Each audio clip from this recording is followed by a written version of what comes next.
गर्मियों के दिन थे। तेज धूप में एक यात्री को एक गांव से दूसरे गांव जाना था। दोनों गांव के बीच एक निर्जन मैदान था। यात्री ने किराए पर एक गधा ले लिया। गधा आलसी था। वह चलते चलते बार बार रुक जाता था।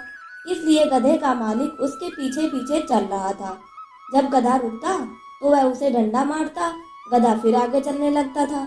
चलते चलते दोपहर हो गई। आराम करने के लिए वे रास्ते में रुक गए। वहां आसपास कोई छाया नहीं थी, इसलिए यात्री गधे की परछाई में बैठ गया।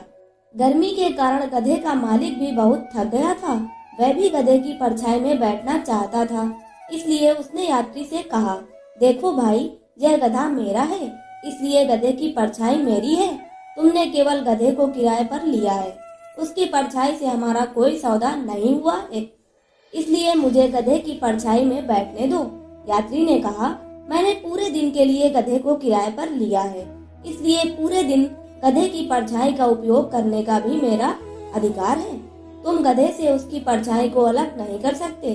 दोनों आदमी आपस में झगड़ने लगे। फिर उनमें मारपीट शुरू हो गई। इतने में गधा भाग खड़ा हुआ।